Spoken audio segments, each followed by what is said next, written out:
Assalamualaikum warahmatullahi wabarakatuh. Di kesempatan video kali ini kita akan membahas soft sensor menggunakan regresi KNN ya. Nah, apa itu soft sensor? Soft sensor adalah metode atau pendekatan yang digunakan untuk memperkirakan atau memprediksi nilai suatu variabel proses yang sulit, mahal, atau tidak memungkinkan untuk diukur secara langsung menggunakan sensor fisik. Sebaliknya, soft sensor menggunakan model matematis, algoritma statistik, atau metode pembelajaran mesin machine learning untuk menghasilkan estimasi nilai berdasarkan data dari sensor-sensor yang mudah diukur. Nah, untuk konsep dasarnya, soft sensor bekerja dengan menggunakan data dari sensor primer atau sensor fisik yang tersedia untuk memodelkan hubungan antara variabel yang diukur dan variabel target ingin diprediksi. Hubungan ini kemudian digunakan untuk menghasilkan estimasi secara real time ya. Contohnya, dalam kasus ini nantinya fermentasi kadar gula sulit diukur secara langsung. Nah, soft sensor memanfaatkan data suhu pH, kadar oksigen, dan CO2 untuk memperkirakan kadar gula menggunakan model tertentu seperti regresi KNN dan lain-lain. Nah, seperti itu ya teman-teman. Kemudian ada pengertian regresi KNN. Regresi KNN adalah metode non-parametrik yang digunakan untuk memprediksi nilai variabel, target, variabel dependen berdasarkan rata-rata atau fungsi nilai tetangga terdekat dalam ruang fitur. Tidak seperti regresi linear yang menggunakan model berbasis persamaan, regresi KNN memanfaatkan kesamaan atau kedekatan antar data. Nah, untuk konsep kerjanya, KNN ini bekerja dengan mencari data tetangga terdekat dari data baru yang akan diprediksi berdasarkan jarak aslinya ya. Setelah tetangga terdekat ditemukan, nilai variabel target diprediksi sebagai rata-rata dari nilai variabel target tetangga tersebut. Nah, di sini ada case di mana diketahui hasil pengukuran 3 jenis sensor yaitu sensor suhu, sensor keasaman, kadar oksigen, dan sensor CO2. Pada sebuah bencana fermentasi beras ketan seperti pada tabel hasil pengukuran berikut, besar nilai kadar gula didapatkan dari analisis hasil uji laboratorium tidak menggunakan sensor. Setiap baris data memerlukan waktu 7 hari sebelum pengujian kadar gula dilakukan. Berapa nilai estimasi kadar gula dalam bencana fermentasi tersebut apabila terdeteksi suhu sebesar 38 derajat Celcius, pH sebesar 5,2, kadar oksigen 180 ppm, dan kadar CO2 sebesar 1100 ppm. Nah, berapa kadar gulanya? Di sini misal dengan suhu 35 Celcius, dengan pH 5,5, kadar oksigennya 100 ppm, kadar CO2-nya 800 ppm, kadar gulanya itu 90. Nah, selanjutnya yang kedua tuh dengan suhu 37 dengan pH 5,3, kadar oksigen 150 ppm, kadar CO2-nya 1000, maka kadar gulanya itu 85 dan seterusnya. Nah, di sini berapa kadar gulanya? Kita dapat mencari kadar gulanya dengan subsensor tadi ya. Kita dapat memanfaatkan sensor-sensor yang terpasang untuk mengetahui kadar gulanya ya. Nah, di sini tuh ada ilustrasinya. Di mana contohnya ya, ini tuh ada tabung fermentasi, ada sensor pH, suhu, kadar oksigen, dan kadar CO2. Kita dapat menggunakan sensor-sensor tersebut untuk eh, mencari kadar gula yang ini ya.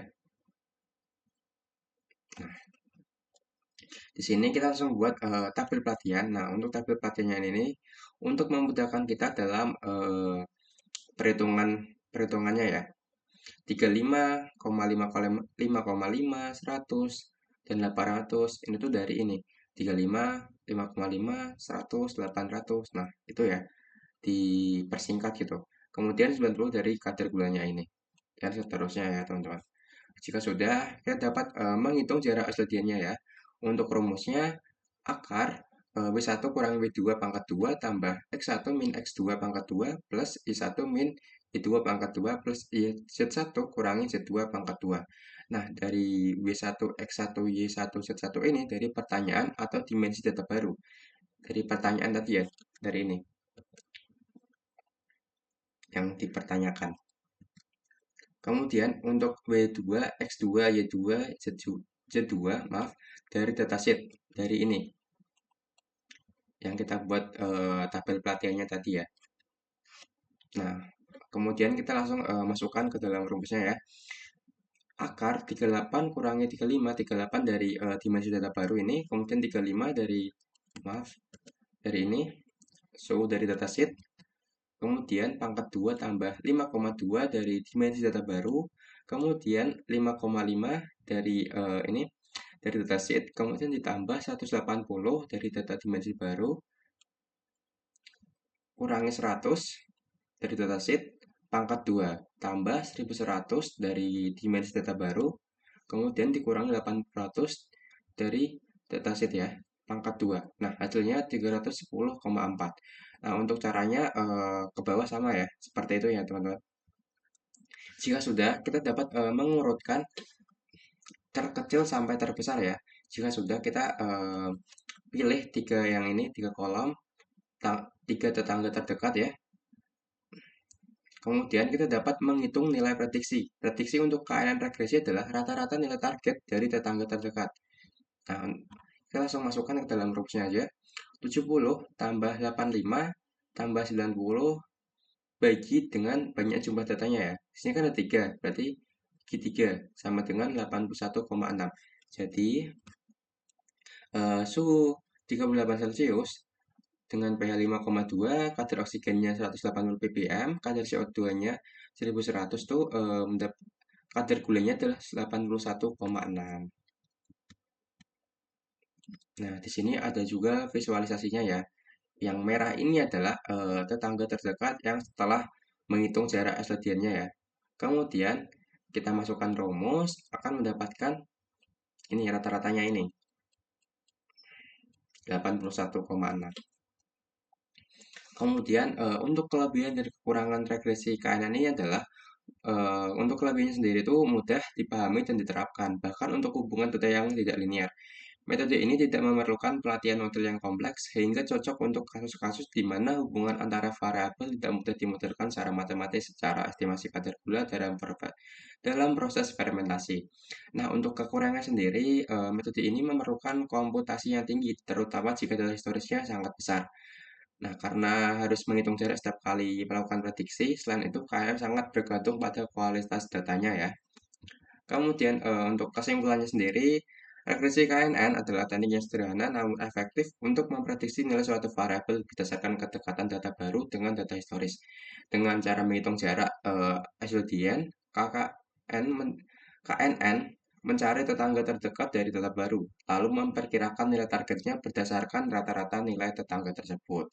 Nah, secara keseluruhan, KNN sangat cocok digunakan untuk pada dataset kecil hingga menengah dengan pola yang kompleks data dan nonlinear. Dengan pengolahan data yang baik dan pemilihan KKK yang tepat, KNN dapat memberikan hasil prediksi yang cukup akurat dan dapat diandalkan untuk berbagai aplikasi. Sekian dari saya, mungkin ada salah kata atau kurang dari penjelasannya, mohon dimaafkan ya teman-teman. Assalamualaikum warahmatullahi wabarakatuh.